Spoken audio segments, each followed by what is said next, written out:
Hi, my name is Bethel Biru, and I'm an artist and illustrator from Houston, Texas. I work predominantly with acrylic paint and digital illustrations.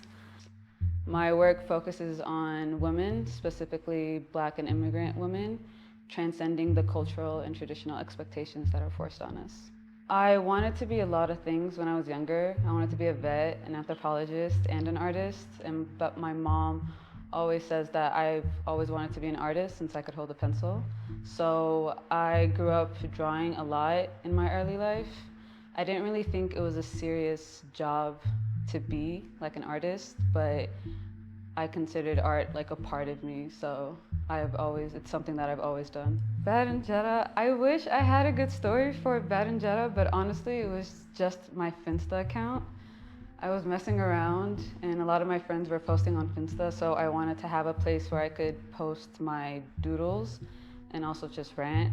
And eventually, I think it was a few years ago, I made it public, and people started to really seem to resonate with it. So I kept the name. I kind of wanted to change it because I know it's kind of taboo to say Bad and Jeda in Amharic, but a lot of people told me to keep it the way it is. So I think that's what my origin story for Bad and Jeda is. I think my work with Bad and Jeda, it was a bit darker than it is now, but I remember I didn't really want to offend anybody in the community. So I took a lot of my old drawings down, and I didn't like the way that it made me feel, especially since it was my account and my way of expressing myself. So I think in a way Bad and Jeda has evolved into being like my type of shield, I guess, when it comes to my work, because I'm gonna do what I wanna do, and I don't appreciate people telling me how I can and can't express myself. And in a way, I think a lot of people resonate with that because our culture is very judgmental, kind of, in a bit. So being able to express yourself unapologetically seems to be, I don't know, something that a lot of people like, including myself.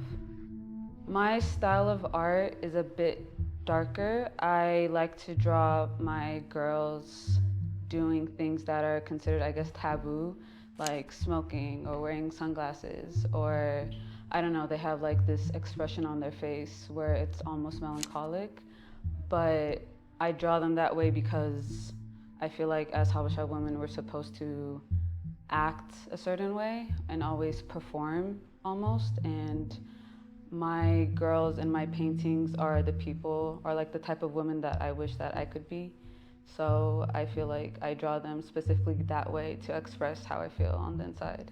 I think the Afropunk exhibit was one of the hardest exhibits that I've had to do because it's not really a theme that I'm that interested in. So I was a bit nervous when I was asked to do a few pieces, but it was really rewarding because it ended up being some of my favorite pieces that I've made.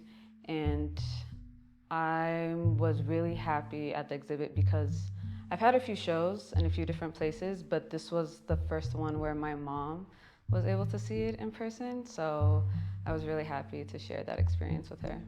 I've done some commission works before, but working on Love Letters to Luna was very special to me because it was written by my friend, and I knew how much she put into every single one of those pages. And this was the first time that I was able to like take full creative control and express the way I felt through reading her poems. So I was glad that we were able to collab on that aspect together. I started focusing on being a writer, I think, when I was in about high school. I've always loved to read since I was a kid, so I felt like writing was something that came easily to me. But again, I didn't feel like it was a serious job to have or like a serious position to be. So when I graduated high school, I studied journalism in college instead, and I focused on opinion writing. And unfortunately, it wasn't really what I thought it was gonna be, and it kind of killed my love for writing. But I also did music journalism on the side as a side gig, even though it didn't pay me anything. I still got free passes, so I would go to shows, and I would do album reviews, concert reviews, artist interviews, and it kind of brought that love I had for writing back again. I think some of the challenges that I faced as an artist is a lot of self-doubt. I'm not artistically trained, or I didn't go to school for it, so there's a lot of techniques that I don't know about or how to use exactly, like shading or color theory. So sometimes it can get really frustrating not being able to express how you feel on the inside into the physical with your work. But I've learned that stopping just stunts your growth overall in general. So I tend to take a break sometimes whenever I'm feeling a bit overwhelmed, and I go back to doodling or like doing simple colors. And then when it comes to me, whenever it does, I just go back and try to do the best I can. I am extremely blessed to have the friends and family that I have. My parents have supported me every step of the way, and my friends are never like, they never make me feel like my ideas are too big. And instead of being like, be realistic, they're like, okay, how can we help you make this come true? Or like, how can we get there together? So I'm really grateful for the people in my life. My Bad and Jeda community on Instagram, I really love when people come up to me and say that they know my work, or message me on Instagram and tell me how much they feel like they're being seen in some of the characters that I draw. And I'm really shy in person, so it seems like I can seem a bit standoffish, but it always makes me so happy when I see people in real life talk about my work.